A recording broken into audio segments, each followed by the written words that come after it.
বাংলাদেশ জামাতে ইসলামের আমির ডাক্তার শফিকুর রহমান সিলেটের এমসি কলেজ নামে পরিচিত মুরারি চাঁদ কলেজে পড়ার সময় হতাশ হয়ে জাসদ ছাত্রলীগ ছেড়ে কলেজ হোস্টেলেই গোপন কার্যক্রমে থাকা ইসলামী সংগঠনের সাক্ষাৎ পেয়েছিলেন। কয়েক বছর ছাত্র শিবির করার পর আনুষ্ঠানিকভাবে তিনি সিলেটে জামাতের রাজনীতিতে যোগ দিয়েছিলেন 1984 সালে। দলটিতে বাংলাদেশের স্বাধীনতার বিরুদ্ধে সরাসরি অবস্থান নেওয়া নেতাদের কয়েকজনের আওয়ামী লীগ সরকারের সময় যুদ্ধ অপরাধের মামলায় ফাঁসি হওয়ার পর তৈরি হওয়া নেতৃত্ব শূন্যতার মধ্যে তিনি প্রথমে দলের সেক্রেটারি জেনারেল ও পরে দলের আমির নির্বাচিত হন। জামাতে ইসলামের রাজনীতি পর্যবেক্ষণ যারা করেন তাদের মতে ডাক্তার শফিকুর রহমানের নেতৃত্বেই জামাতে ইসলামী নিজস্ব সাংগঠনিক খোলস ভেঙে বেরিয়ে এসে বিভিন্ন শ্রেণী পেশার সাধারণ মানুষের কাছে যাওয়ার ধাপে এসে পৌঁছেছে এবং এর অংশ হিসেবেই দলটি সংখ্যালঘু ও মুক্তিযোদ্ধাদের দলে ভিড়িয়ে সংসদ নির্বাচনের জন্য মনোনয়নও দিয়েছে। দৈনিক নয়াদিগন্তের সম্পাদক সালাউদ্দিন আহমেদ মনে করেন দলটিকে নির্দিষ্ট পরিমণ্ডলে আটকে না রেখে সব মহলের কাছে নিয়ে এসেছেন ডাক্তার শফিকুর রহমান। জামাতে ইসলামের ইতিহাসে এটি একটি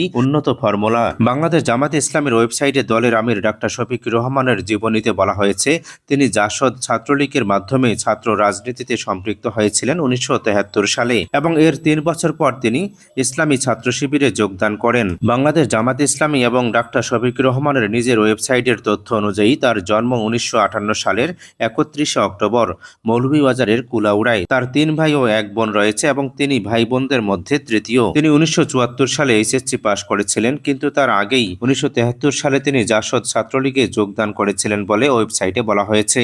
এরপর তিনি 1976 সালে এইচএসসি পাশ করেন, পরে সিলেট মেডিকেল কলেজে তিনি ভর্তি হন। বিশ্লেষকদের মতে জামাতে ইসলামের নেতাদের মধ্যে যারা 1971 সালে বাংলাদেশের স্বাধীনতার বিরুদ্ধে অবস্থান নিয়েছিলেন তাদের রাজনৈতিক যুগের অবসান ঘটে কার্যত 2013 সাল থেকে 2016 সাল সময়কালে আদালতের রায়ে যুদ্ধ অপরাধের দায়ে তাদের অনেকের ফাঁসির মধ্য দিয়ে। বাংলাদেশের স্বাধীনতার বিরোধিতা করা রাজনীতিকদের মধ্যে যারা জামাতে ইসলামের নেতৃত্বের বিভিন্ন পর্যায়ে ছিলেন তাদের কয়েকজনের ফাঁসি কার্যকরের প্রভাব পড়ে জামাতে ইসলামের ভিতরেও। দলের এই একটি অংশ তখন বাংলাদেশের বাস্তবতায় আরও গ্রহণযোগ্য নেতৃত্ব সামনে আনার যে সুর তুলেছিলেন, অনেকেই মনে করেন তাতেই ডাক্তার শফিকুর রহমানের দলীয় নেতৃত্বই উঠে আসে তার পথ প্রশস্ত হয়েছিল।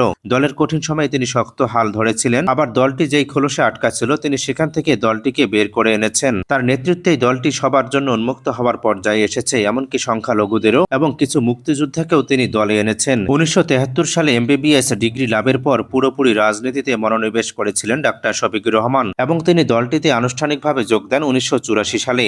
এরপর তিনি সিলেট শহর, জেলা ও মহানগর আমিরের দায়িত্ব পালনের পর 2016 থেকে 2019 সাল পর্যন্ত দলটির সেক্রেটারি জেনারেল ছিলেন। তবে এর মধ্যে 2010 সালের জুনে জামাতের তখনকার সেক্রেটারি জেনারেল আলী হোসেন মুজাহিদ গ্রেপ্তার হওয়ার পর ভারপ্রাপ্ত সেক্রেটারি জেনারেল হয়েছিলেন এটিএম আজহারুল ইসলাম। পরে এটিএম আজহারুল ইসলাম নিজেও যুদ্ধ অপরাধের মামলায় আটক হওয়ার পর 2011 সালের সেপ্টেম্বরে ভারপ্রাপ্ত সেক্রেটারি জেনারেল দায়িত্ব পান তখনকার সহকারী secretary general doctor Shafiqur Rahman. শেষ পর্যন্ত 2019 সালের নভেম্বরে তিনি জামাতে ইসলামের রোকনদের প্রত্যক্ষ ভোটে প্রথমবারের মতো 2 বছর মেয়াদের জন্য দলটির আমির নির্বাচিত হন। পরে 2023 সালে এবং 25 সালে আবারও আমির নির্বাচিত হয়ে তৃতীয়বারের মতো তিনি আমিরের দায়িত্ব পালন করছেন।